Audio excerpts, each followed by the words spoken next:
So, John, Steve, I don't know if you know this, but the DS is not a replacement for the Game Boy Advance. At least that's what Nintendo said. And boy, did that not hold up at all because, boy, the Game Boy line certainly stopped here.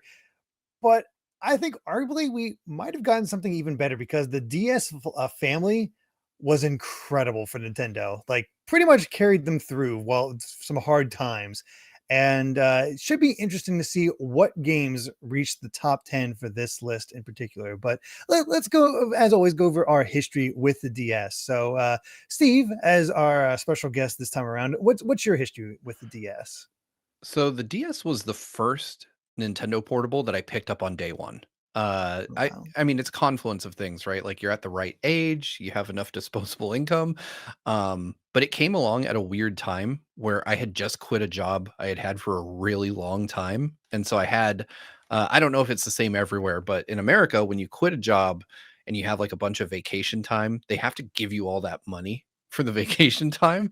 And I worked a job in retail where vacation wasn't really allowed. So they just handed me like thousands of dollars, which at that point in my life, I had never had that much money.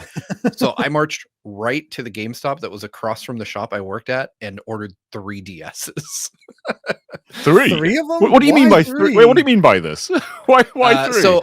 Well, I went to go quit with my brother and sister with me for like moral Oh. support. Oh, And so I okay. was like, you get a DS, you get a DS. And we pre-ordered the DSs right then. And then like a couple weeks later, we went and picked them up. And even though I bought like every game for it, I think I played like Picto Chat more than anything. Oh my god.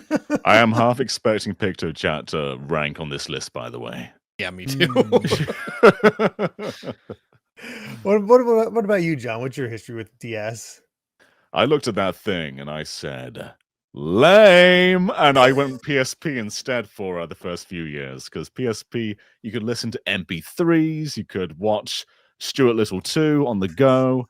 You could do all this cool stuff that the DS couldn't do. I didn't care about those two screens up until Phantom Hourglass released.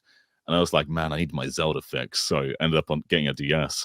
And I don't even like Phantom Hourglass that much, but it spurred me on a DS Spiral where I came to realize it wasn't lame. And I actually love this era of handhelds because DS and PSP are so far apart in what they can do. And so their software libraries were like entirely distinct. There's so few multi-platform games between them, and it makes them really interesting to collect and admire both their merits. Like PSP is this cool power handheld, DS is this very innovative dual screen touchscreen machine. And I love all DS games that span across two different screens, like Sonic Rush or those Phantom Hourglass bosses. I think they're all really rad. So yeah, I came in as a hater and I grew to be an admirer. That's funny. We have such a range here because I came in as I'm gonna wait. I wasn't sold on it at first. Like I wasn't sure. The launch lineup didn't quite hit for me, and I also saw the original DS and saw how it didn't have a backlit screen, and I'm like, that's really dumb. But I also have remembered getting a Game Boy Advance at launch and then releasing the Game Boy Advance SP that did have a backlit screen. It's like, I'm going to wait. And that worked out because eventually they released the DS Lite, which is when I did get a DS. And that came with New Super Mario Brothers. And that was a huge deal for me with being such a big Mario Brothers fan at the time. It was backlit, the original DS, but very, very faint though. Not a very good backlight. I couldn't even tell that was the case because I went to a friend's and he had the DS and I played Meteos and I was like, I can so barely see this thing. This sucks. Yeah, the backlight great. on the fat DS was awful. But I think it had like 2 brightness settings or something, or I don't remember, but it was not very good. No.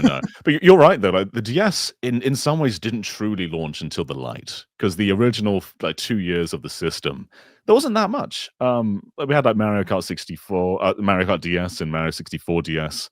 But I think the DS really started to turn around with New Super Mario Brothers and Brain Training and Nintendogs.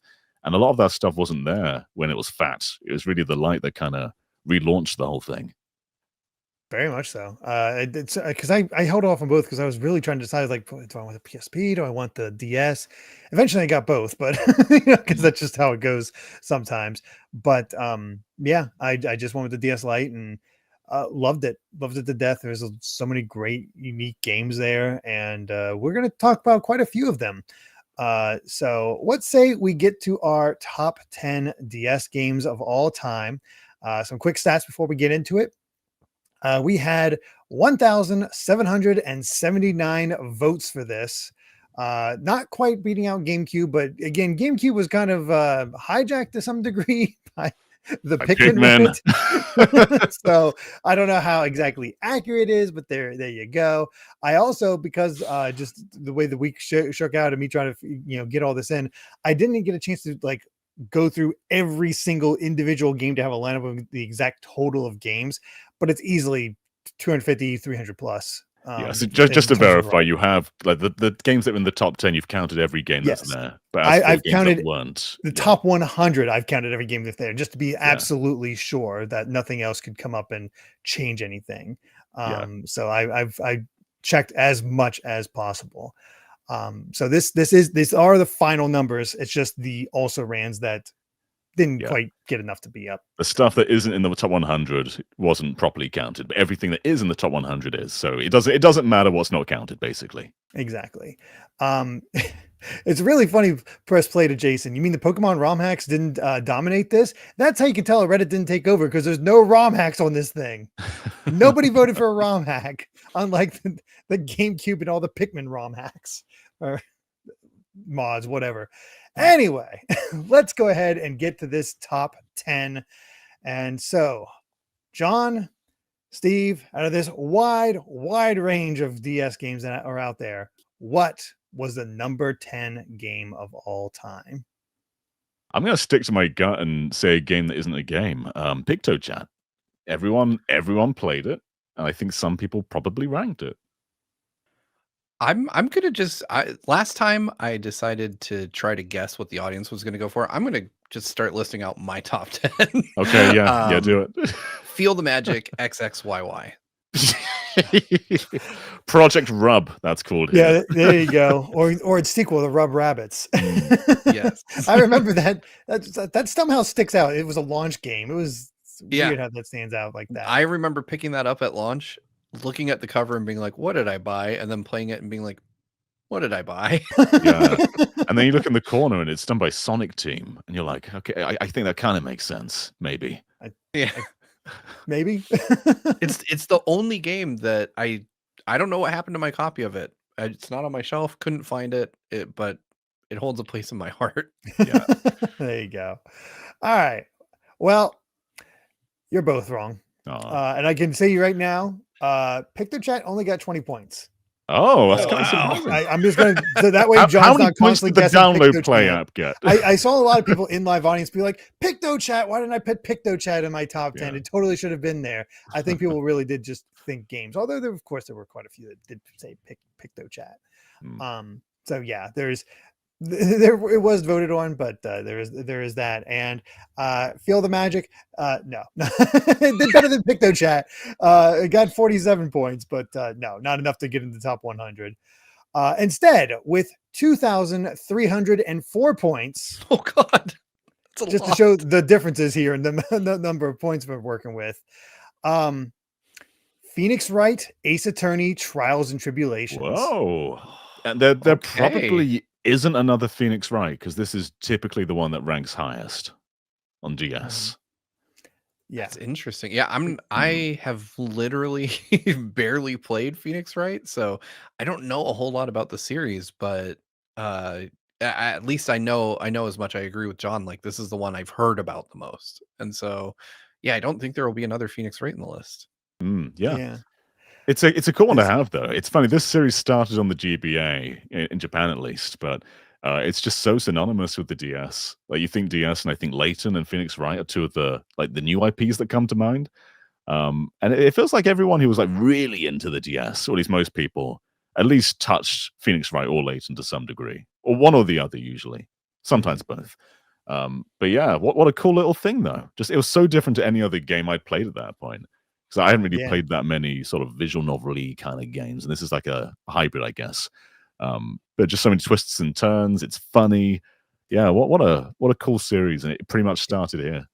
It's the best culmination of a trilogy that you can kind of come up with, because it culminates things that you wouldn't expect, because it's somewhat connected but not super connected in a lot of ways. But I came into Ace Attorney much later, because my friend had the original and I borrowed it because I heard everybody talking about it, so I gave it a shot. And I didn't get it. I was terrible at the actual trials, because I was under the impression that I couldn't press every sentence. So I was trying to figure out which ones to press and not get it wrong. And I was just getting too stressed. I'm like, I can't do this. I just gave it up. And so it was much later that I came back and realized, oh, this is how it works, played through. And then I played through the trilogy like back to back to back to back. Like it was just that addictive to see how these all laid out. And while Justice for All probably has the best case as far as the entire Ace Attorney original trilogy, Trials and Tribulations is so consistently good, and how they just play with your expectations from the first trial all the way to the finale, which is just beautiful in and of itself. Like if you played this entire trilogy, it is a very fun, complete set that some people would argue are still still trying to live up to, because people have their issues with the later games and trilogies. Yeah. I played this one with a friend, kind of parallel to him, and we kind of played like a book club almost. Every time we'd meet up, we'd be like, "Did you get to this part yet?" and just kind of discuss it. And that was really cool to do. Yeah. I think one thing that's interesting about the DS is there's so many different spikes in its library. So like you have those more like touch generation-y titles, you've got the more non-gamey games, and then you've got those just core games. So it's really hard to predict what people are going to land with, because a lot of those like non-gamey games have a lot of nostalgia.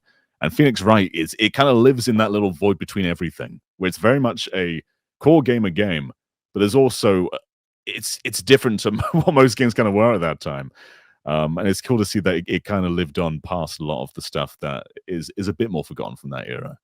But I expect Professor Layton's also going to rank here too, and maybe not far. Maybe they're kind of close together. I suspect that we'll see Leighton on the list. It's interesting for me because I also think there's a bit of a generational disconnect here. Because I picked up the DS as an adult, and the vast majority of people who voted on this probably had it as children, and so they played like a completely different set of games. Yeah, and that's entirely possible. So we'll have to see how it all ends up, but very happy to see at least a Phoenix Wright game be on here. Whether there's more or not, we'll see. But Trials and Tribulations usually is lifted up as the best. So we'll see how it goes. All right. Let's see what our number 9 DS game of all time is, beating out Phoenix Wright by 304 points. Quite a bit. I'll stick with my continuing thing. I'd say Layton and the Unwound Future / Lost Future. I'm just gonna keep listing off mine. Yeah, just ignore everyone else. Just retro game challenge, baby. Oh my gosh, retro game challenge. Yeah, there were votes for that, but I can tell you right now, Steve is not making. Yeah, no, it's not on the list at all. But it's my number 9. If I had to guess, though, I would agree with John that realistically, what people probably voted for, if it's that close to Ace Attorney, is probably Layton. You should let's spread our guesses. So I said Unwound Future. Go with Curious Village. That's probably the other one that would might rank. Let's do Curious Village. We'll see if we can make it. One of the Laytons. All right. At number 9, you're both wrong. However, it is related to Phoenix Wright. At number 9, Ghost Trick Phantom Detective. No, this should be number 1. It should be, but the fact that it made the top 10 at all is amazing. No, I'm not accepting this. No, I think this is perhaps the best game of ever. Oh, it's my top. It is my top. It's my favorite game on the DS. So I only rented it and then got it later when it got the Switch re-release. But no, it is absolutely better than that. But it is so niche. Like, I guess it is. People who've played Ghost Trick are like, you've got to play Ghost Trick. Yeah, it is so special. Like the way it tells a story is so good. Man, I truly believe this is like the best DS game. I don't think anything really comes close to Ghost Trick. It's so clever. It's the puzzles are amazing. The art style is amazing. There's nothing bad about this game. It just keeps getting more and more incredible as it goes on. One of the best finales out there. Yeah. twists that you literally do not see coming. I was just absorbed, like You guys, in such a way. you Like, guys are making me want to play Ghost Trick so you bad. I should play have it. Ghost Trick. It's It's in on my the Switch right backlog. now. Play Just Ghost Trick. hang up on the I'm call. leaving. Go and play it right The now. fact that it got re-released is amazing, and I corrected that immediately. Got it physical and everything. I paid out the wazoo for it, but I don't care because it is so good and so worth playing. I was afraid that this would not make the top 10 at all because you know how it goes. We have those really, really good games, but they're kind of niche, so they're kind of overlooked a bit. But thankfully, enough, I think people have started playing it. The re-release probably did help quite a bit in that regard.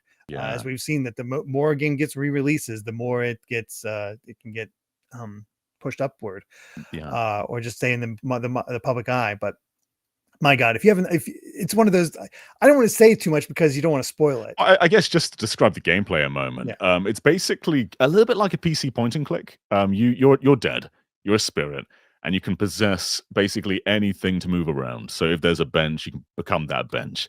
And sometimes if an object can move, you can like cause an effect with it. So if you become a garbage can, you can then open the lid up, which will let you like reach up to other things. So it's about moving around through objects. But what's really cool about it, though, is the story is one of the best ever told in games, and it's all done through the gameplay itself. So it all has this perfect marriage through movement, through puzzles, through story. It's just so good. I'm not doing it justice here, but I think it's something you just have to play. One thing that I can say is somebody who hasn't played it, but who knows many people who have, the two of you included, is I've never met anybody who told me about the game who was just like, it's okay. Everybody who's ever played it raves about it. And I bought it strictly based on Derrick, like gushing about it, when the last time we spoke about it, when it was coming out. And it's just kind of been staring me down. Like it's been in my backlog, just haunting me. And the more I hear about it, the more I'm convinced that I just need to experience this game. It's a good way to spend your time before the Switch 2 releases. Not very long either. You can get through. No, it's not a super long game. Yeah, that's great to hear because I literally spent a chunk of the weekend just kind of going through my Switch 1 backlog. So maybe this is next up on the list for me. The chat saying, please mention Missile. Yes, Missile, the best boy. Best boy. Best boy ever, for sure. So just a fantastic cast all around. And all I can say is just play it. I am so grateful this got into the top 10.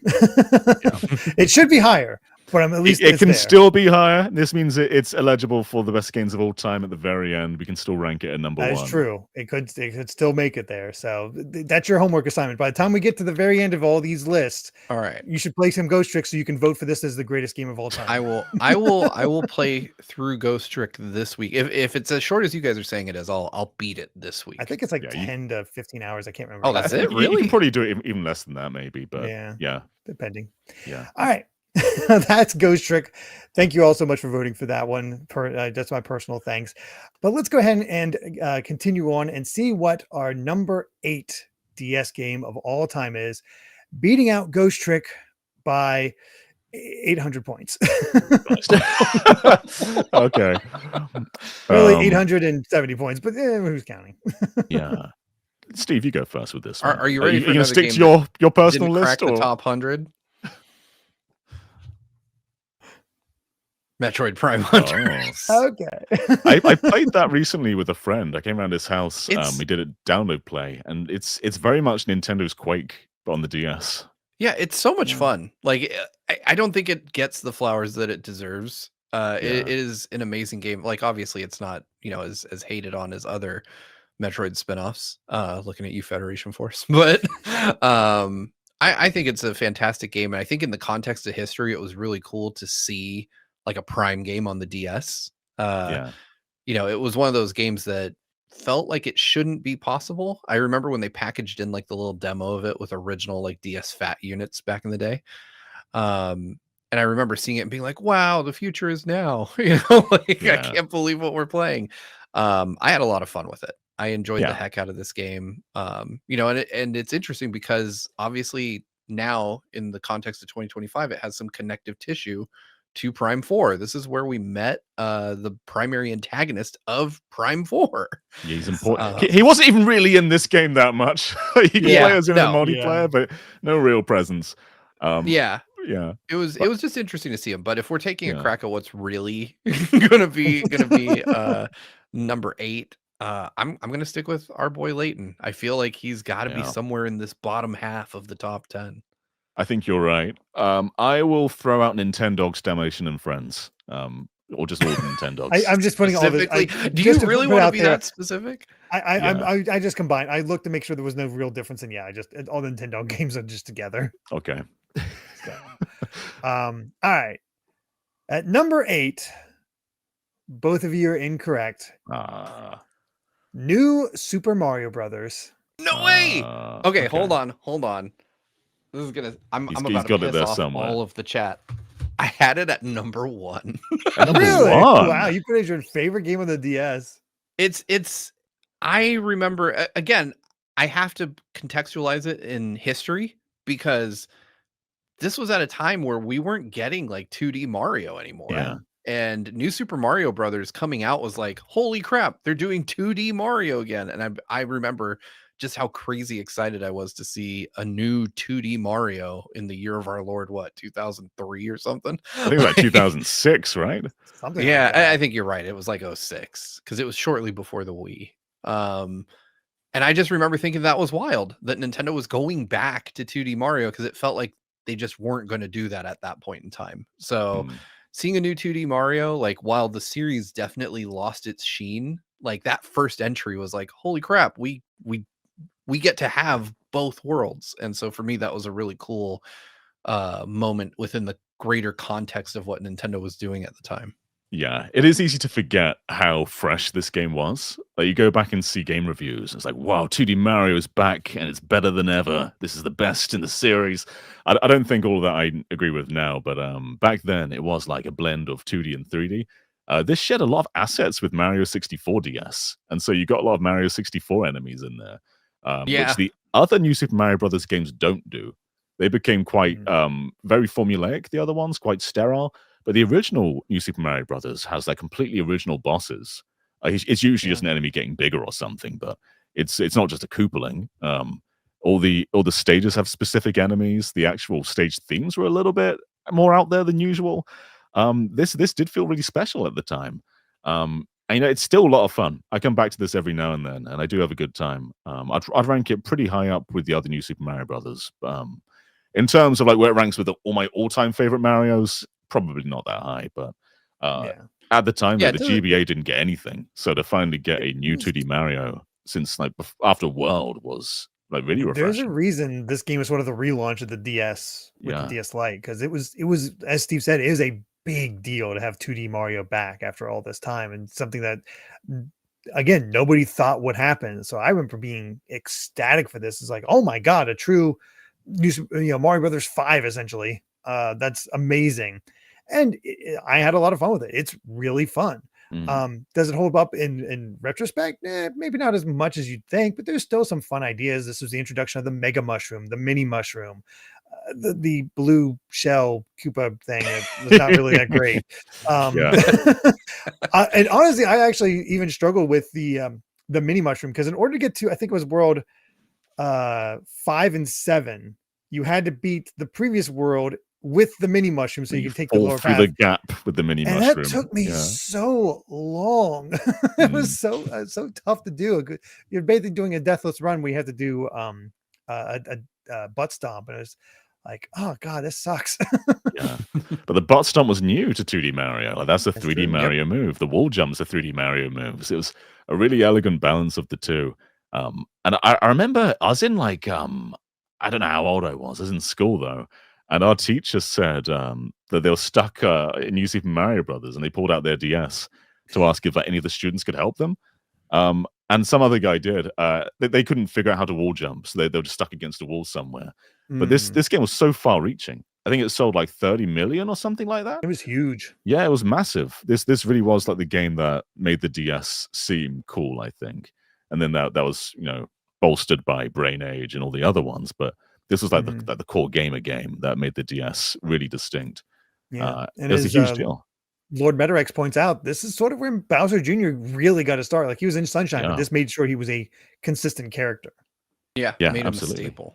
Yeah. And Mario versus Luigi, the multiplayer mode, really underrated. I never tried that, so that'd be something fun to try out if the DS we ever got DS games on NSL. Yeah. Because That's a lot this of would be fun. there. Absolutely would be there. Oh yeah. So yeah, not surprising that it made the list. It's a big deal. Be curious to see if future new Super Mario Brothers make their respective systems. We I might. have to. We might. I don't think the other ones will. Yeah, Yeah. I think you has the best chance, Yeah. but we'll see. That being said, let's go ahead and move on to our number 7 DS game of all time, beating out New Super Mario Brothers by 220 points. Ooh, not a wide margin, not like the others. No. Do we want to drop Nintendogs and Layton? Because I feel like they're on here. Yeah, I feel like they've missed their opportunity at this point. Maybe. I was thinking I want to. John was talking earlier about how the DS is defined by like games and non-games and Yeah. then the space in between. I'm going to go for what I would consider to be a non-game this time. I'm going to go with Brain Age because that is something that I hear brought up often in the same breath as the DS itself. And real quick, my niche is hell pick Jump Superstars. Superstars over Ultimate Stars. That's interesting. I think more people know about Superstars, and I think Oh. it was more novel just because of the fact that it was the first one of its kind. Fair. I feel like Layton is one of the best games on the system. I don't know if we should let go of it. I feel like the time we do let go of it will be the time it appears. That said, though, I'm gonna go with The World Ends With You. Ooh. Oh, okay. All right. At number 7, once again, I'm sorry to say you're both wrong. It's a hard list. There's a lot of great games. It is far more difficult. But at number 7, Pokemon Black 2 and White 2. I should have guessed that this was going to be there. I mean, I didn't have the best time with Pokemon. Like I don't know. I didn't love most of the Pokemon games that appeared on the DS, but I knew for a fact there was going to be Pokemon in this list. See, that's funny because I've heard from a lot of people that the DS is the golden age of Pokemon. That's what a lot of people think nowadays, yeah. I was expecting the top 5 to be like Black and White, Soul Silver, Black and White 2, Pearl and Diamond. Top 4 at least. So I thought this would be higher up. But that said, Black and White 2, brilliant sequels. They're really, really cool. They're not as famous as the originals, though. And they came out like a year after the 3DS. So I think some of the core kind of moved on. But they're a really cool recontextualization of a region. Because we haven't really had that before. We'd had remakes, but never just reusing the region, changing things up. Just a sequel. We never really had a Pokemon sequel. Yeah. And it's so smart how they make it still feel fresh because you're still fighting most of the same gym leaders. You have a different plot this time around where time has moved on. You can connect the games. So you can actually see more of the changes from your game to have it even more personalized. But I think the core thing is that Black and White only had new Pokemon. Black and White 2 included all the Pokemon, so how you have all the regions, and that just makes it feel fresh. Now, like you miss those old Pokemon, hey, now they're here, and we get to enjoy them as well. So it just broadens it in a nice way. And as a lot of people have mentioned, one of the best post games. There is so much to do in the post game of Black and White 2. You can just this might be one of the best Pokemon games of all time, just because of just how much there is to do, how much there is to see. It's pretty incredible, and probably the best sprite work on the entire it's gorgeous. Series. They animated the sprites in both Black and White and Black and White 2, but it was like before that, Pokemon sprites were just these floating portraits that sometimes flashed, and now they properly move. It's absolutely gorgeous. The seasons change, and that's beautiful too. There's so many cool things. I think Black and White 1 stands out a bit more to me in the core game. I loved not having new Pokemon until the post game. But Black and White 2, just if you're going for the long run, I think this does hold up a bit better. There is more to keep your interest for the hours afterwards. But yeah, my heart kind of points out the Pokemon World Tournament is one of the big things because it has previous trainers from across the entire series with new teams, strategies, new music. They put a ton of effort into this thing. They did, yeah. My heart does belong to Black and White 1, I'd say, but yeah, Black and White 2 is there's no denying it has one of the best post games in the whole series.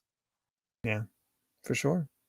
So, yeah, it's a handheld. Of course, there's gonna be there's gonna be Pokemon on this Yeah. list. Well, I don't know how that's going to be for future systems. It'd be That is interesting to see true. where Pokemon starts to drop off. Yeah, we'll find out. All right, let's go ahead and move on to number 6, beating out Pokemon. Excuse me, Pokemon Black and White 2 by 68 points. Oh no, This was close. Oh, it's okay. Pokemon again, isn't it? Black and White 1, man. No, Black and I White's like honestly number think 1. that's what it is. I'm calling that one right now. I think it's Black and White 1. All right, I'll go with Castlevania Order of Ecclesia because this should be like number 2, but it won't be. Uh-huh. All right. You are both wrong, but No! John, you kind of jumped the gun. At number 6, The World Ends With You. I'm glad it's here. I'm games. amazed. I wasn't sure if this was going to make it because this is one of my favorites. But no idea how people are going to go. But yeah, The World Ends With You is one of the number 6. Yeah. I never played. There was nothing like this before. This was so original. I was pulled in seeing it in a magazine and just seeing the character designs. I thought it was just so cool. Especially at that age, like as a teenager, this just sort of screamed to me. Then you go into the gameplay and it's so different to everything that's out there. It's so different to any other RPG. It was hard not to fall in love. This is one of the few, actually the only games I have distinct memories of loving the soundtrack of this game so much that I would actually play at my computer desk rather than just hang out my bed to play it, just to have it nice and easy. Specifically, so I could take out the plug from my speakers and plug it into the DS, so I could just crank the music in my dorm room and listen to that soundtrack because it was so good. This is one of the first soundtracks I bought. Like I saw on iTunes that they had the soundtrack. I bought the soundtrack for this game. It is just so distinct, so fun. Love the characters. Neku is really tough to put up with early on, but he'll grow on you. The second, third, he's much better. Really, even by the end of the first third. Yeah, this is one of those games that got ported to other systems. It's on the Switch. It's really at home on the DS though. You can play it with the handheld, touchscreen on Switch, but there's something about using a stylus which just feels better. It's a touchscreen heavy game, and I don't think you can really port it anywhere and completely maintain what made it so good. If you can, DS is still the best way to play this. Yeah, I as somebody who tried to play the Switch port on with standard controls, it is a nightmare. I switched to touch mode just to get some semblance of being able to play it because it's still enjoyable, but it's just hard to capture that feeling on the DS and have it there. Steve, have you not played this? I have played very little of it. Okay. It didn't resonate with me right away, but I also only played it on Switch, and so. Like you said, Derrick, I tried to play it in docked mode with a controller, and I was like, "This feels bad. I don't like it." It wasn't made for that. You got to play it if you're going to play the Switch version. You kind of have to play in handheld mode. Yeah, exactly. So it's one of those games that again is haunting my backlog, but I probably could find a way to play it in touch mode. Honestly, this is one of those games that I think would do really well to get a Switch 2 update and just have mouse controls. It would, which I think would replicate the touch screen pretty well. Yeah. Totally. It's a good idea. So, a lot of figuring out the combat system though. That took me a while because it's complex. It's heavy and busy. There's a lot of layers to it, but once it clicks though, it feels like a rhythm. It's just so it just flows. You get a sense of it, and it can get really satisfying. Plus, it was very unique in the fact that you could just set your level. Like if you're having a hard time, you could just crank up your level and have no issue. But I always kept it relatively low just so I can get more drops and get more stuff and find more of the pins. And it was addictive leveling up your pins and evolving them and just seeing what new abilities you got. Square are in top form this era. You know, like both on PSP and DS. On the consoles, not so much, but PSP and DS just got so many cool remakes, original games. Like we got a lot of Dragon Quest, we got a lot of Final Fantasy, we got original stuff like World Ends With You. One of their coolest times. Yeah, great stuff. So, wasn't sure if this was going to make the top 10. Glad it did.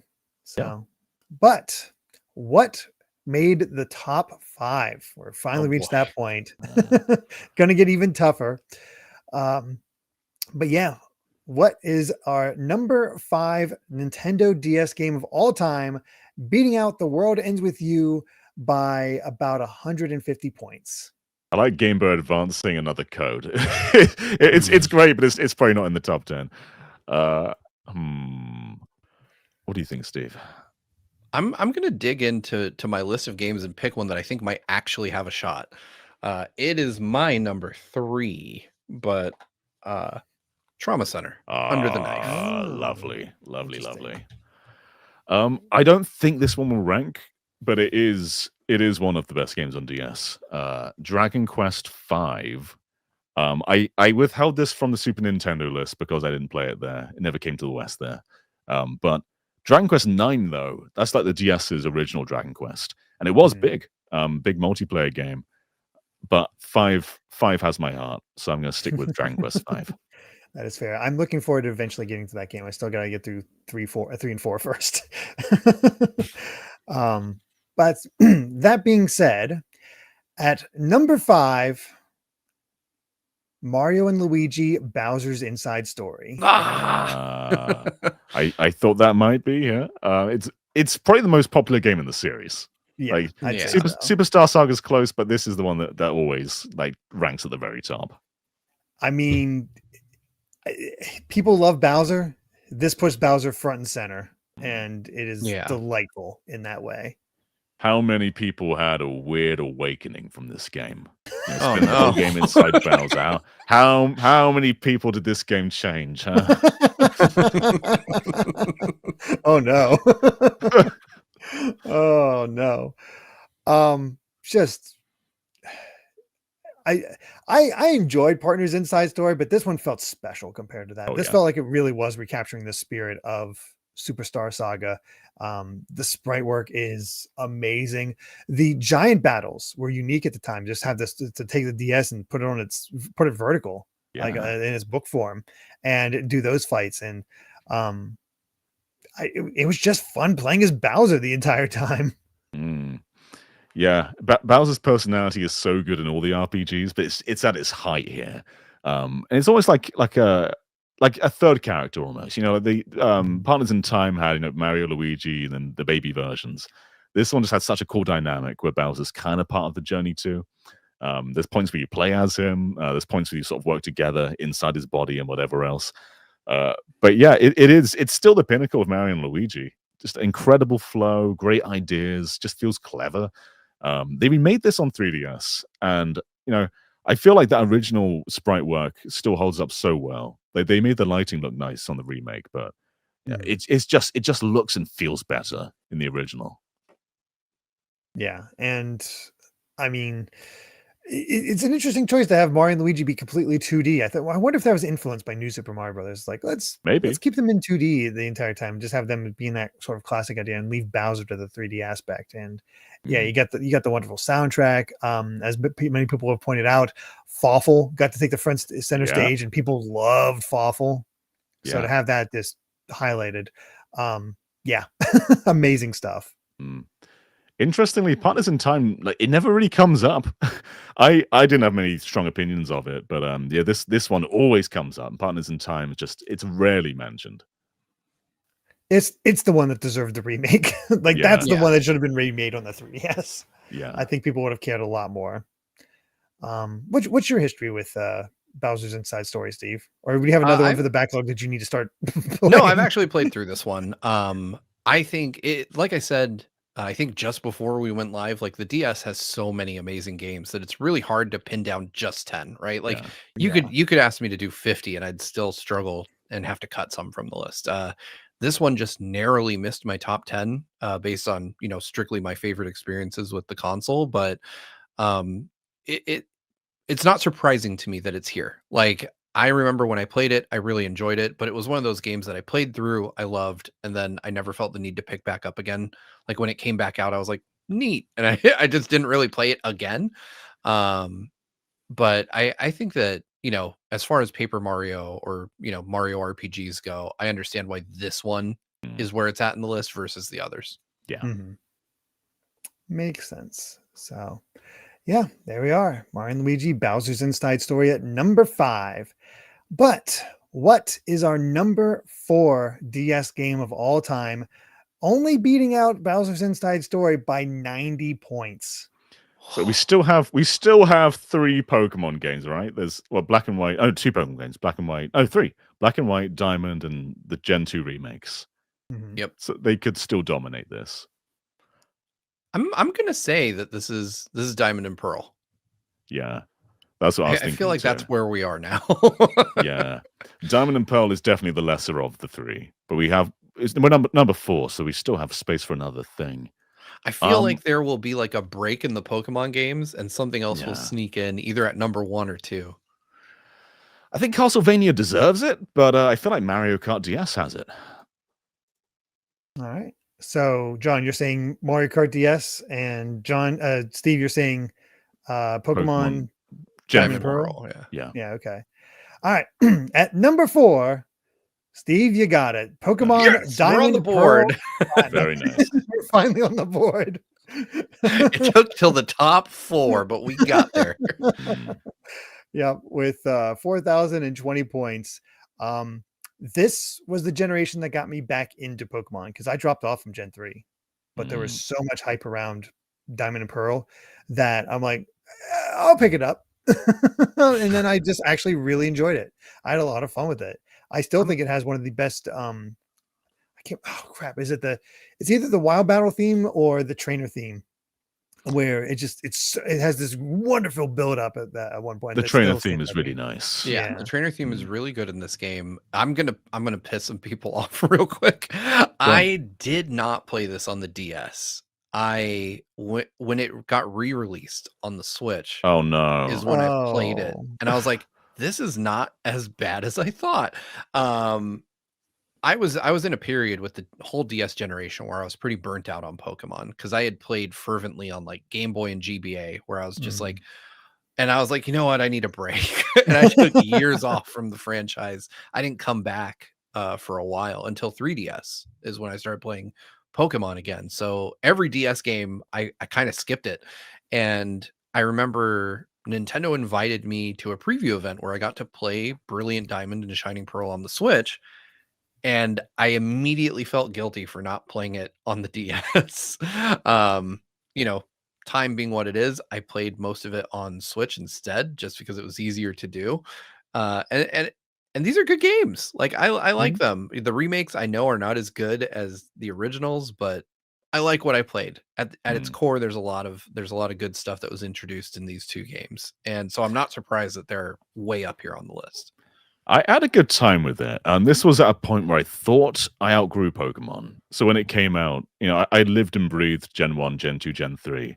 And then I kind of ignored this for like the first few months. But then my sister went on holiday with her friends. And I think my mum felt like I needed something. So she offered to buy me a game. And so I ended up getting Pokemon Pearl. And all the thoughts of you've outgrown Pokemon just went away when you start playing it. And I had a great time with it again. In retrospect, the original Diamond and Pearl are very slow. Like you've got those moments where you deal a lot of damage, and the health bar just goes. They really draw it out. Yeah, like, it feels good at first, maybe like you've done a lot of damage, but then it's like, okay, speed up the pace a little bit. There's a lot of areas where these games are just slow. Platinum does fix a lot of that, but I think getting around this region can be a little bit cumbersome at times. And there's stuff that felt like a little bit. This was where the HMs were the most rampant. Yeah, HMs were quite annoying. But I still really liked it in the moment. And it was also great not needing link cables anymore because everything was just built into the system. Was this the beginning of the Global Trade Center? Good question. Was that X and Y? I can't remember. It was the beginning of online. I think it was X and regardless. Y, so never mind. But yeah, locally, one cool thing was you can just go to a friend's house and play. Like, you don't need to pull out link cables. You can just do it whenever. Just trade next to each other or go online and do online battles. So that there were big evolutions for Pokemon. You know, it wasn't just tethered to being in the same room anymore with a link cable. And that was huge. Yeah, and it was quite the visual upgrade, and seeing so many new Pokemon, and you got some fan favorites in there like Lucaria and Garchomp, and just you got a solid set, and it's a good region. I called Sinnoh a pretty good region to explore. It's just a little HM heavy, as we said, but they're still fun to be had there, and people will never forget about Cynthia. Cynthia might be the longest legacy of this game. Yeah. The designs are probably they probably are the longest legacy things. Both Lucario and like you said, a bunch of other trainer designs. They've stood the test of time.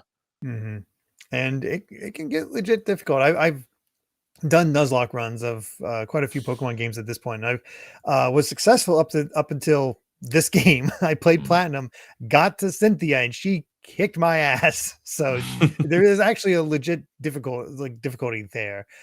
Granted, I would have been fine if I could toss out some revives or whatever during the final fight, but on a core level, just playing it on that way, there was a bit of difficulty there. And Platinum definitely goes wild with, like, it's not too major, but you do have the negative world where you see Giratina and you're going all the different directions. Again, it is mystifying to me that they didn't have Platinum content in the remakes. It's so dumb. Distortion World, that was it.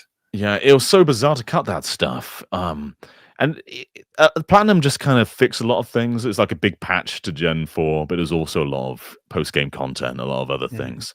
Yeah, it was so weird not to have that stuff in the Switch games, but it is what it is, I guess. Yeah, there it is. But again, I can't bring myself. It's maybe not my favorite, but I can't hate this game at all, because this is what got me back into Pokemon throughout the DS era, which really helped out job wise. The old place. Sure. I think my summary is I can't say I hate it, but it was important though. Yeah, very much so. All right, well, let's go ahead and get to our number 3 DS game of all time. We've reached the top 3, and our next one beat out Gen 4 by 430 points. Okay. Well, Soul Silver and Black and White are definitely here. I feel like Mario Kart DS is really the only other DS game that can rank this high. I agree with you to an extent. I'm going to throw one out just based on my sense of justice. I'm gonna go with the port of Chrono Trigger, man. I need Chrono Trigger to be on this list. It's still like the best version of Chrono Trigger. It is, and no, I guarantee you it's not there. But I'm putting my money where my mouth is. It's the best version. I think it's a matter of association. Do people associate with the DS more or the Super Nintendo more? Right. Well, people associate it with the SNES, but this was the first time it came to Europe, though. So you've got a whole continent who have only played Chrono Trigger on the DS. Oh man. Animal Crossing Wild World was big as well, like huge. I'm still with Mario Kart, but Chrono Trigger's a good shout. Okay. All right. At number 3, Pokemon Black and White. We're still in there. Pack it in. We know the rest of the list now. Yeah. I think this is better than Soul Silver, Heart Gold. Black and White is my favorite Pokemon game by a lot. One of the coolest regions. Like Gen 4 had a 3D 2D blend, kind of. Houses were 3D. This was like HD 2D kind of 3D, where the worlds were 3D. Sometimes there'd be a zoom out bridge, seeing the city. I was just about to say the bridge. Yeah, you get this full 3D bridge, but you've got this 2D sprite running along it. It's gorgeous. The towns rotate around. Beautiful sprite work, beautiful music. This is the last time Pokemon was like, you can just say this is beautiful. Up until then, there's always an asterisk. Like, this town is beautiful, this design is beautiful, but all of Black and White was gorgeous. And it flowed so well. I love the region. I love that there were no old Pokemon, which people That felt hated so then. refreshing. Oh yeah, they Yeah. hate Reviews were like, "What? Where's Pikachu?" But for at least for the adventure, there's nothing returning. It's just surprise, I go in a surprise, cave and surprise. I'm not being attacked by friggin' Zubats all the time. Yeah. Hallelujah. Yeah, I love these games a lot. It is I I I always just say Gen 5 is my favorite Pokemon because I just roll Black and White and Black and White 2 together, even though there are very distinct games. That's why they're listed separately here. Because you can't compare it. Black and White 2 is not a third version of Exactly. Black and Yeah. White. So that's why they're separate this time. Um I everything you listed out, the sprites, the music, the world, the fact that they finally got rid of HMs being necessary to progress, so you didn't have Yeah. to ruin your team. I believe this was also the point where TMs were reusable, so you didn't lose them, so you could customize your team a bit more and have to figure out like Right. who should I use this on. You can There, also, when a repel runs out, it asks you, "Do you want to use another one?" That wasn't a thing before Black and White. yeah, so many quality of life improvements here. Again, the level design. It's funny how this world feels big and open and complete, even though it's just a giant circle. Yeah. Like it's the region itself, like is going around, like it is linear as all get out, but they have a lot of nooks and crannies to check out as you get your HMs, as you explore more. There, it looks like a straight line, but there's a lot of it's pretty wide as you go through each of those portions. Yeah, exactly. Yeah, it felt more living and breathing than most other Pokemon games. The post game didn't really have that much to it. Black and White 2 definitely delivered in that way, but Mhm. I just find it so memorable. I have so many core memories with this, and this was kind of in my, I think, late teens, maybe early adult when this came out. I can't quite remember. That would be like 2011. It was right before the 3DS came out, wasn't it? That this came to the West. Yeah, somewhere around there. Yeah. Yeah, so I thought that I was definitely done with Pokemon at this point, but this just sort of cast a net to say you're never really free from this franchise. Yeah, I mean, it also really changed things up with its storyline. Yeah, You had protagonists that looked slightly older. You had a very different rival with N, and then you had the team that were essentially bringing up the whole like thing that everybody always like commented for the longest time about Pokemon is like, oh, it's just like legalized animal fights, and they should, this is wrong, and that's yeah. that's the That's whole the point of story. it. Yeah, that's the story, and obviously it's not that simple because the idea is like, yes, it's good for Pokemon and people to them to be like this and battle like this. So shut up. Yeah.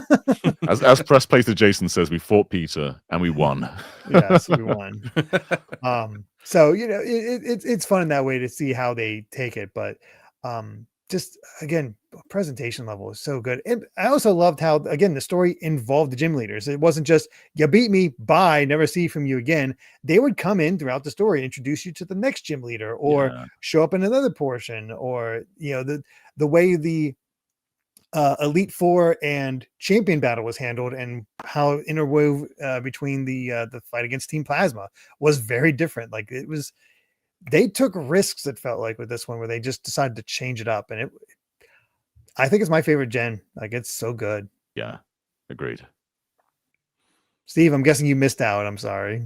This was during my period in which I was just kind of, I felt like I'd graduated from Pokemon, and so I didn't Man, if you got play these. addicted I to own these though. Brilliant I Diamond, actually the Shining Pearl, you would go nuts for these games. Yeah. But the thing is, though, I they can remake these, but I'm so scared that they do though, because Don't do it was so good the first. If you remake Black and White and make it look all just generic chibi models, you're gonna lose a lot of what made it cool. I think it would be interesting because like I said, I bought these games. It was a weird time where I wanted to want them and I picked them up. I still have them. I don't think I've ever actually even like opened them. Like I took the plastic off, but I don't think I've put them in a DS ever. And I just kind of stared at them and was like, I want to play them. I want to play them. And I just somehow never mustered the full on like, energy to play them. And so I've had them for the better part of 20 years now. And I've just never actually popped them in my system. So hearing you guys talk about them like this, I'm like, damn, I missed out. Like There's a 2000, reason people consider this the 2006, golden 2007, age of Steve was on something. Pokemon. Yeah. So, yep. Oh man. So yeah, not surprised it's up here. Little miffed on its placement, but there's reasons for that. Mhm. So we still have our top 2 though. So Right. what is our number 2 DS game of all time, beating out Black and White by 800 points? Oh my God, that's a huge margin. 800. Mhm. You know That what? doesn't. I refuse to believe Yeah. that Soul Silver and Heart Gold are going to take number 1. So I'm going to say they're number 2. Okay. I feel like they probably will take number 1. I'll put Mario Kart DS here again. I want Castlevania, I want Layton, but I think Mario Kart DS is just too big to not be here. Mhm. At number 2, Mario Kart DS. Yeah. Nice. Yeah. And this is still one of the best Mario Karts. Oh yeah. And like contextually, from where it came out to, like we had, Super Mario Kart 64, Super Circuit, Double Dash. That's what came before. And all of a sudden, you've got this fully 3D game on a handheld running at 60 FPS. Brings retro tracks to the series for pretty much the first time. So that GameCube Mario Kart you're playing 2 years ago, suddenly its tracks are on a portable, which felt crazy in that moment. Like just going along the bridge one, Mushroom Bridge, going along that on a DS felt nuts. And it was online. It took Mario Kart Online for the very first time. It was packed. You had mission mode. Yeah, this just felt like the next level, not with like for a handheld, just next level in general. Yeah, this was just the next step at that point, and completely addictive. So much fun to unlock all the carts. Of course, we have to bring up mission mode, which expanded the single player options so much. Loved it. I would go online, did not know what snaking was, and I could not do it. The skill ceiling here is beyond me. Yeah. So yeah, Mario Kart DS is one of those games that I think it laid the blueprint for what we consider to be Mario Kart today. Like when you play it, even now, you can see kind of the DNA of Mario Kart 8 in that game. Yeah. And it's kind of wild to think about because contextually, like way back then in the history of the franchise, this was like John said, a huge leap forward, not just for portable Mario Kart. Because when you compare it to the GBA Mario Kart right before, you're like, wow, Nintendo really pulled out all the stops for this. Because until that point, the expectation of portable games was that they were lesser in some way than their console counterparts. And this was a game that was just truly like the best of its franchise, regardless of what type of platform it was on. Live audience is saying Ash was apparently a sneaking fiend in this game. So he claims. I need to see this in action. He's always saying how good of a snaker he was. We need to, get our DSs together, download, play, see if he's like still is he weaving webs? We'll see. We'll see. I'm with Derrick. I could never do it. I didn't hear about it till years later. I'm just like, how are these people kicking my butt so much? Am I that bad at Mario Kart? Like I probably am, but oh my gosh. It was quite nuts. But it also this is sort of the first time I realized that Mario Kart was just sort of a universal game for people. Because my dad would take my 3DS, take my DS a lot and just play this constantly. This was his favorite game on the system. He'd play it all the time. He wouldn't go online, but he just played through the Grand Prix and just loved it. Unfortunately, he did not take the best care of my DS because he thought that you needed to take the top screen and push it all the way you put it straight so it's straight. Yeah. So because of him doing that so constantly, eventually the hinge broke. Yeah. So my original DS Lite has a broken hinge, and I never got another DS Lite. But I can still play the DS games on the 3DS. It wasn't like a huge deal, but yeah, and it's still playable. You just have to keep two fingers up here to hold up the top screen. It was fully functional as a Game Boy Advance. You can just put it on one screen. Yeah, exactly. My sister was somewhat similar. She didn't play games much, but she had like Nintendogs, Animal Crossing, and Pokemon.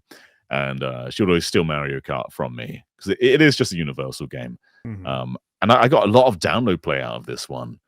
Just show it to a friend. Just lend them the game. They'll play as Shy Guys. I also love the emblem drawing. You can draw your own Oh, emblem on the front yeah. of your I car forgot in Mario about Kart that. DS. Yeah.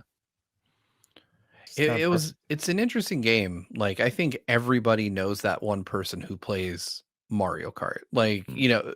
it's as close to Call of Duty as Nintendo has ever gotten. Like, Oh, where yeah. it kind of breaches outside of, your group of friends that play video games. You know at least one or two people who don't really play video games but love Mario Kart. Mhm. Mm. It'll be interesting to see if we do get a DS NSO and Mario Kart comes to that service, if they'll actually allow for online again. Or I'd just love I them to imagine they have the re-enable to. local. just re-enable Nintendo Wi-Fi connection for those games. I think it can't be that hard. I think Yeah, that'd be kinda Yeah. cool. I mean, like, it's a funny thing to say, but we live in a world where fans have replaced these servers, Yeah. so True. Yeah. obviously But this is Nintendo more can do the same. yeah, Mm. Yeah. that is This true. this is really where Mario Kart got big. Like Mario Kart 64 was big contextually to the N64. Mario Kart DS, though, I think I want to say this sold like 30 million as well. It's something like that. Um, Something like that. very, very large number. This is where Mario Kart sort of became that juggernaut. And then Mario Kart, we just ran with it after that. Yeah, and it just kept going. So Yeah. interesting transition. Like they got it on a system where everybody loves it. It's just a really good version. Yeah. Yeah. So all right. We've reached our number one DS game of all time, beating out Mario Kart DS by 400 points. You know what it is. Yeah, You we know what know. it is. It's Puzzle League DS. Lock it in. Steve? It's I think we all know, but just for the sake of clarity, Oh, it's Soul Silver Natalie, and Heart Gold. Tetris DS. Hell yeah. One of the best Tetrises ever. Yeah. At, But yeah, what Steve said. at number one, Pokemon Heart Gold and Soul Silver. I wish I could say that, but no. Of course it is. But yeah, Heart Gold and Soul Silver. I was curious to see if all four of the Pokemon games would make it into the top 10. And of course they did, but it didn't seem like it at first because people had so many freaking different ways of spelling Pokemon Heart Gold and Soul Silver and all the other Pokemon games. So Mario, like when I first started doing these lists and I saw Mario Kart just topping, like, oh my God, did not held off 3 of them, could not hold off all of them. And I mean, people love Gen 2. Yeah. And these remakes were crazy good. You can make any Pokemon follow behind. Oh no, we can't make it. Can you make any Pokemon follow behind you, or is it just your starters? It's been a while. I think it's the one that could do any behind. Yeah, I think that's right. Yeah, you can. I'm pretty sure you can. Yeah, it's any Pokemon. You're right, for sure. And back then, like Pikachu was the only precedent in Pokemon Yellow before that. So like it was crazy just to take any Pokemon and put them in the world, have them follow you around. And because it's a remake of Gen 2, you also remake Gen 1 within there in the post game. So it was just absolutely loaded. It went beyond what Gen 2 did. It went beyond what Gen 4 did. It just kind of, at that time, it was the ultimate DS Pokemon. I think Black and White overtook it, but clearly this made a very large mark for a lot of people. And understandably so. One of the other things they sold it with was that Pokewalker. Yeah. And you go to a convention around that time. I remember like everybody had their Pokewalkers out getting stuff for the game to transfer into it. And Right. yeah. And that became a 3DS feature, the pedometer, Yeah. taking steps, getting coins. That was pretty much an evolution of what Soul Silver did. So I feel like if I had not been like not playing Pokemon during this generation, this would have been one of my favorite games, because to this day, Gen 2 is like one of my favorite Pokemon generations of all time. Like it's where I really fell in love with the series, whereas with Gen 1, I was basically, as most kids were, very curious about the franchise at that time, right? Like everyone my age was playing Pokemon back then. Whereas Gen 2 was like, okay, I really, I thought Gen 1 was interesting. This adds a whole bunch of stuff. And I remember importing Silver and Gold because I was trying to learn Japanese at the time, which tells you how old I am. And I played through it that way, like with other kids in my Japanese class, and we would kind of translate the game on the fly as we were playing it. Um, and I just fell in love with the new Pokemon designs, with everything about that generation. So if I had had the opportunity to play these, or if I had taken the opportunity to play these back then, I feel like this probably would have ranked really, really high on the list for me, just because this is still a region that I have a lot of nostalgia for, and a set of Pokemon that are among my favorites.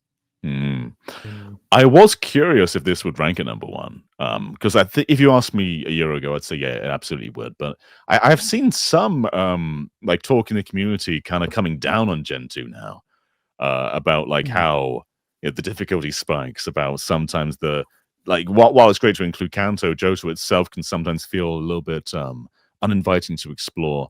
And I don't necessarily agree with all of it. I think the difficulty spikes are kind of fun in a way because it incentivizes you to Difficulty like spikes are build your fun. team. It's the Yeah, leveling that you have to do between gyms that I think is the yeah, part that got me. Is like there are some massive gaps. yeah. But yeah, it's the Pokemon cycle. They're never happy. There's like they're always like a fan favorite, and then a few years later, now that sucks. This one's the best one now. And Mhm. I think that's starting to happen with Gen 2. But clearly hasn't happened enough because they still made number one.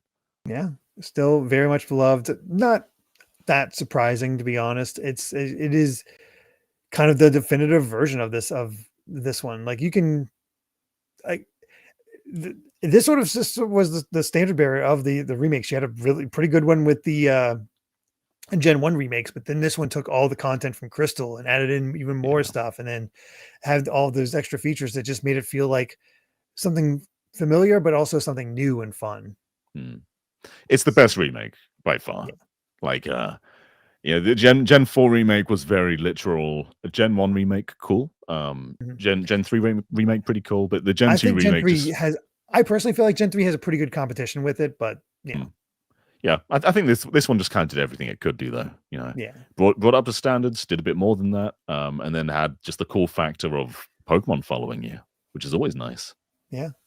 So I hard to argue, but it was also one of those things that we talked about this before in the lead up to this. Is like, is Pokemon going to dominate the DS? Yeah, and yes, it did. There were a few games that were robbed. Castlevania absolutely robbed. Dragon Quest Yeah. robbed. Layton robbed. Yeah, yeah, for sure. That being said, it does point out the strength of the third party games on the DS because Yes. outside of Pokemon, the only first party Nintendo games we got were Mario Kart, Mario and Luigi, and New Super Mario Brothers, and then we Right. got 3 third party games, which typically doesn't happen, No, especially on this is Nintendo something consoles. I always say about the DS. I think it's one of Nintendo's weakest outputs. Like they made some really innovative games, some really big games, but when you judge all their output, the third parties did a way better job on the DS than they did. Like we're looking Yeah. at Layton, Mhm. Ghost Trick, Phoenix Wright, Dragon Quest, Final Fantasy. So many things are so far ahead of what Nintendo were doing. Yeah, Oh yeah, the vast majority of my top 10 was third party games. I still Yeah. got a same. handful here. Yeah. Absolutely same. Yeah, I when I think back to my favorite experiences on this console, very few of them are Nintendo games, Mm, which is in my opinion a very good thing, because I'd Mhm. say that's an outlier. Like when I think back yeah. to other Nintendo platforms, I usually start thinking of first party stuff. Yeah. 3DS has the opposite problem. Like there's some cool third party games, but Nintendo very much carried the 3DS. Yeah, for sure. But I'm sure everybody's curious about what almost made the list. This Yeah. time I have a top 100 just because there is so many beloved games. So we have a little bit of time here to go through. And there's one in particular that fans were certainly curious about, and it was close. Mm, At number 11, Pokemon Mystery Dungeon Explorers of Time, Darkness, Sky. This is a fan favorite. A lot of people hoping this would make it into the top 10, and for a while it was. It lost out eventually by about 250 points, but to Ace Attorney, and I was so split on like my feelings. Like I never played it, but I know if this is a fan favorite. But it's mm, also like third party versus a fifth Pokemon game on this top 10 yeah. list. I'm gonna take the third party. But I've heard so many good things about this these games. Almost made it, but there was one last push by Trials and Tribulations that put it over the edge. People who love this game love this game. Like this I've heard a lot of people say their this game made them cry. Yeah.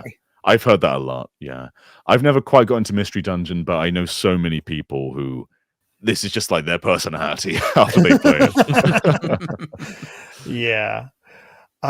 It's after that game that things get really close because there's like a 300-point difference between 10 and 11.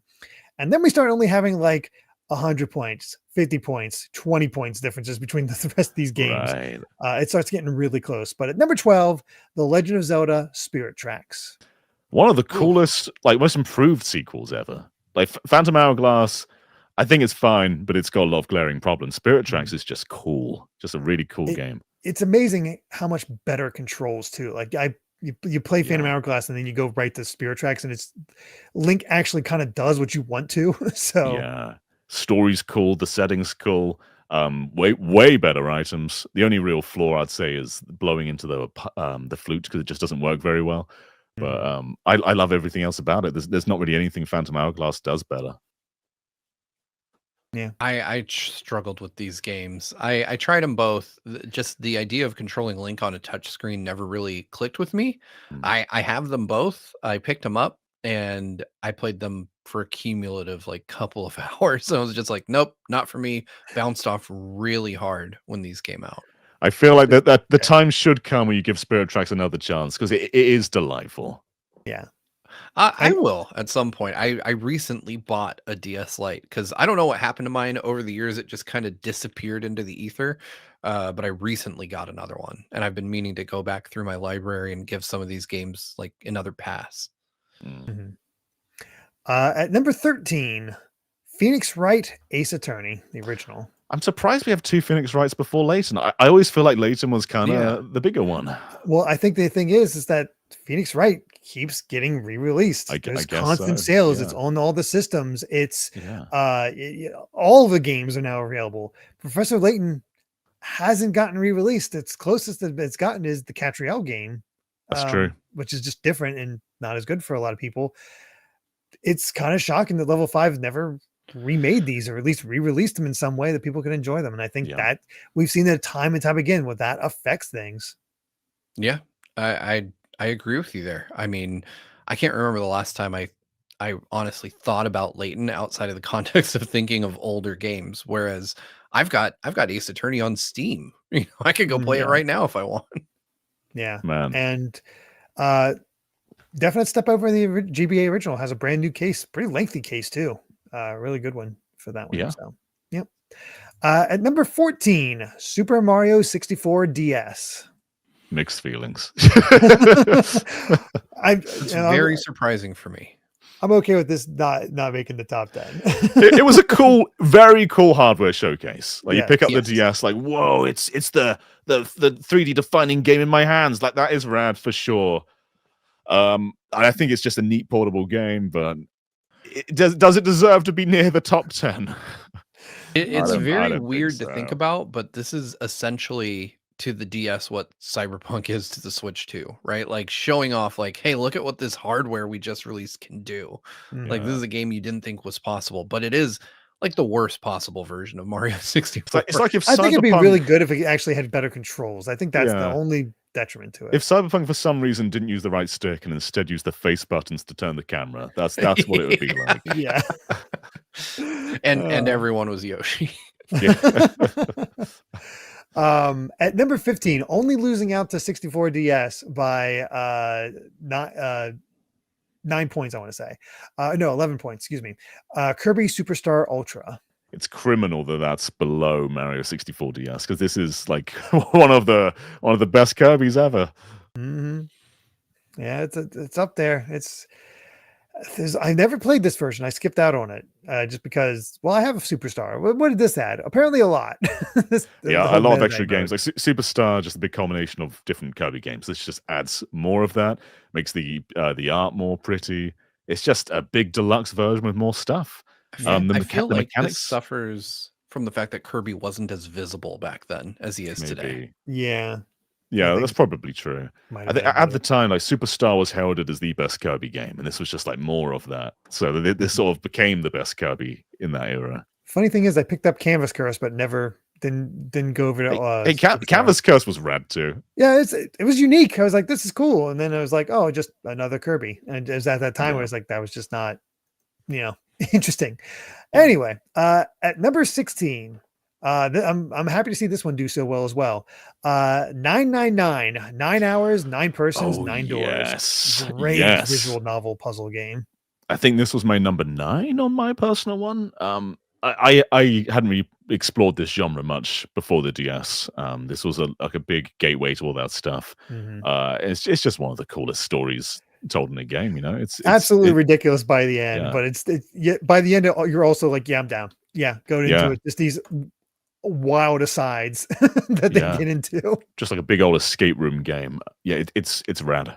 And then you definitely want to do the multiple replays it takes to get the true ending. Just For to sure. see it all. But glad to see that on here. Also quite gets re-released quite often with its sequel, Virtue's Last Reward. So Yeah. we'll see how that one does on 3DS.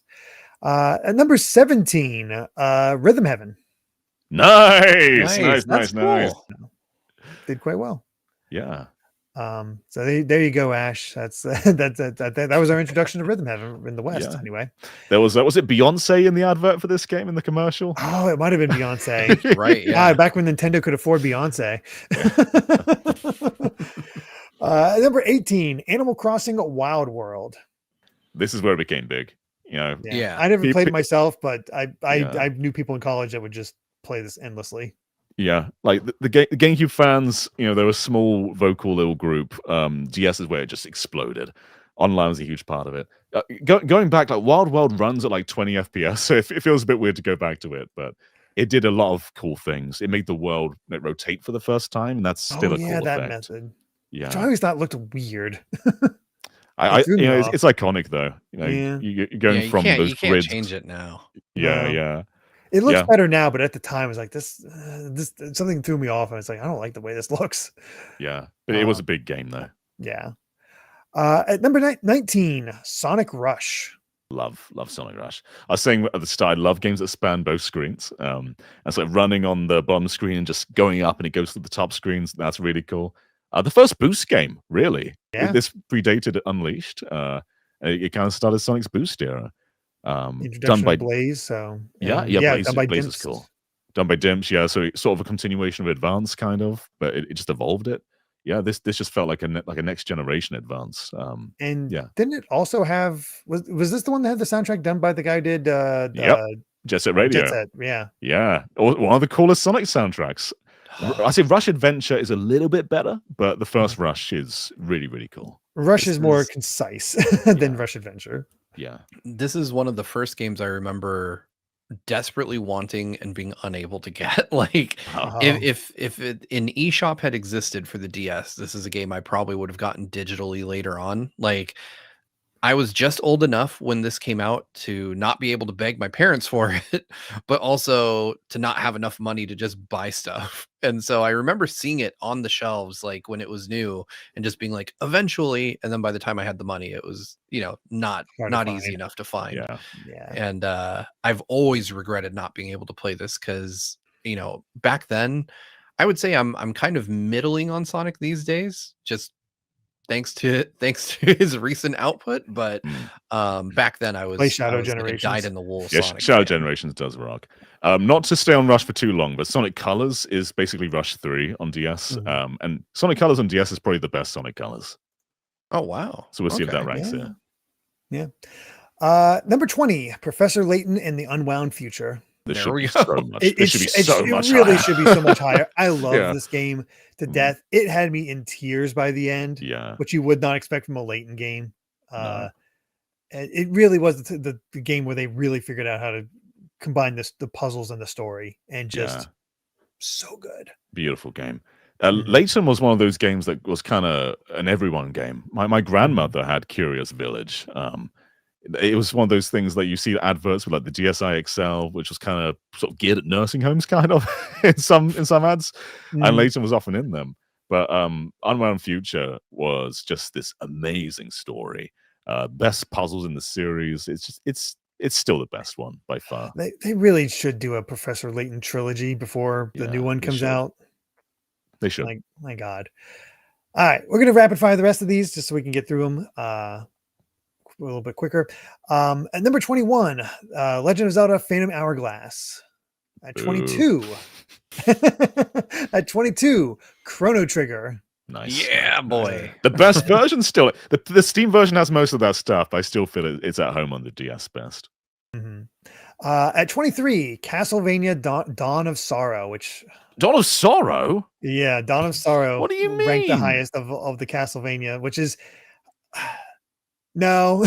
Like I liked Aria of Sorrow, and Dawn of Sorrow is fine, but no, it's the weakest of the trilogy. I deny what people voted on here. But anyway, 24, Mario Party DS. I've never played it, but I hear it's good. I hear it's quite good. Yeah. It's actually more like a regular Mario Party. So there you go. 25, Elite Beat Agents. Oh yeah. All right. Classic. 26, Castlevania Order of Ecclesia. Correct. That replace. This is my favorite Castlevania game of all time. Yeah. It this should be a top 5. It really should, but damn you, Pokemon. Damn you, people not playing more Order of Ecclesia. No excuse either. There's a collection out there. Exactly. Buy that collection. It is so worth it. All three Castlevania DS games are amazing. Better than Symphony of the Night, I'd say this one. Yes. Agreed. Wow. That's high praise. Like Symphony of the Night is the one everyone knows, right? Yeah. Yeah. And this is it's an evolution. It's better. Yeah. 27, Tetris DS. Cool. All right. Which I've heard is a really good version. Yeah, it's got Nintendo stuff in it. Yeah. 28, Castlevania Portrait of Ruin. Cool. So they were all closer together, but they were in like the 30s. Wrong order. The 20s to 30s, yeah. In the wrong order. Portrait of Ruin is also amazing. Great dual mechanic. I'd also probably put this a little bit above Symphony. Yeah, I think I'd agree. It's a lot of fun.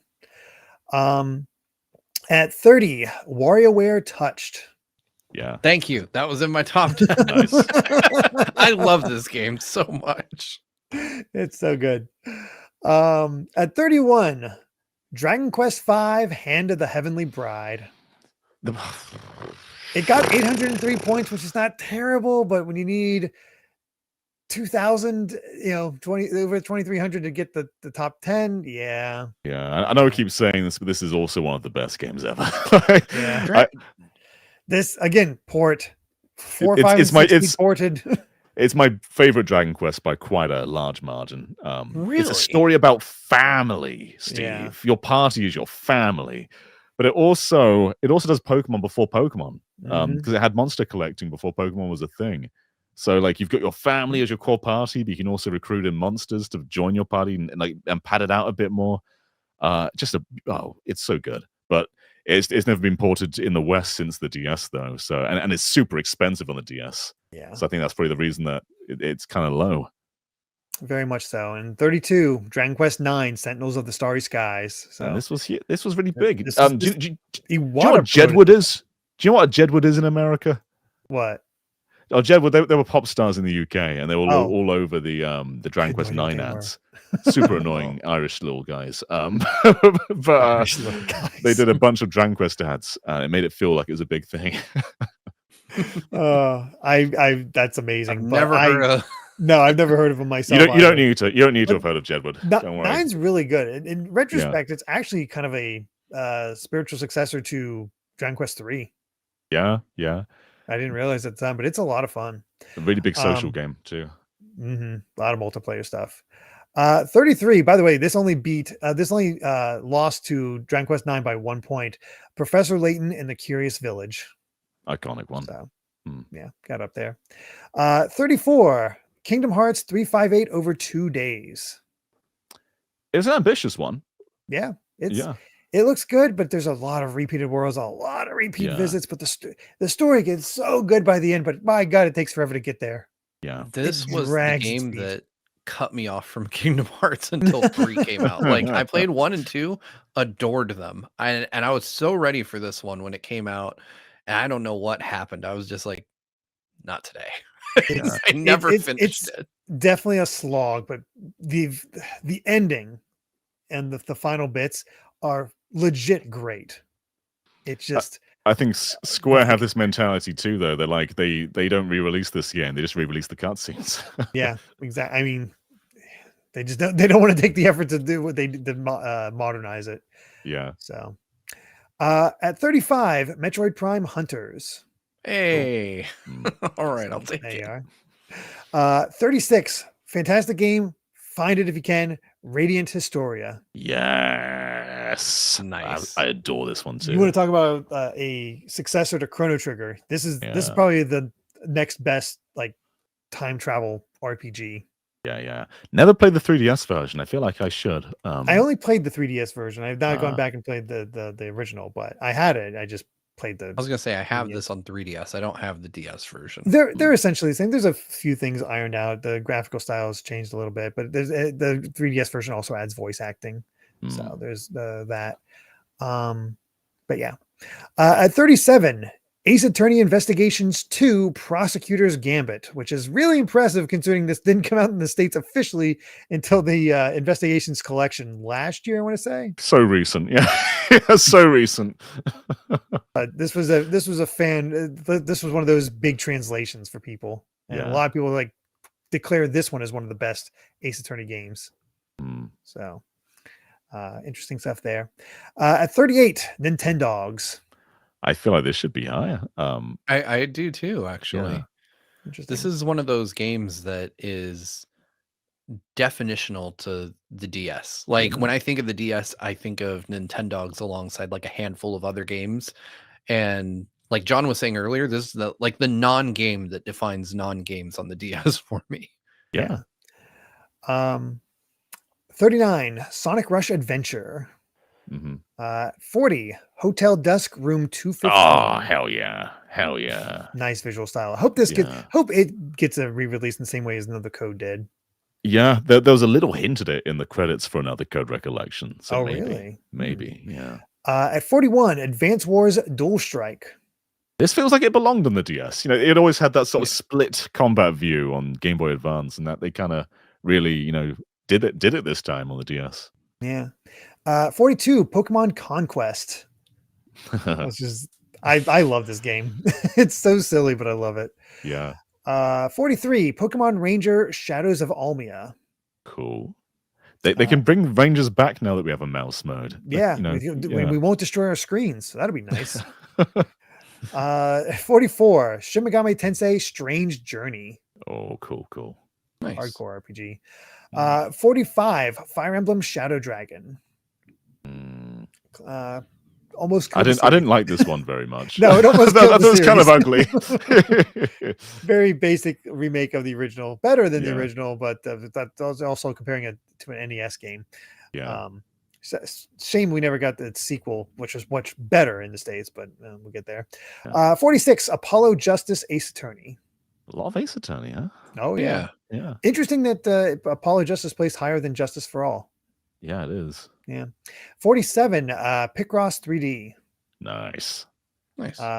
Tied at 48, Sonic Colors and Shin Megami Tensei Devil Survivor. And the Devil Survivor games are fantastic. Absolutely. Highly recommend those. Yeah. Number 50, Professor Layton in the Diabolical Box, or Pandora's Box, depending on your region. Yeah. And so there's our top 50. I'll do the top 100, but I got to definitely rapid fire. Yeah, real rapid fire. We're not going to interrupt unless it's outrageous. Okay. Tied at 51, Pokemon Mystery Dungeon, Blue Rescue Team, and Grand Theft Auto Chinatown Wars.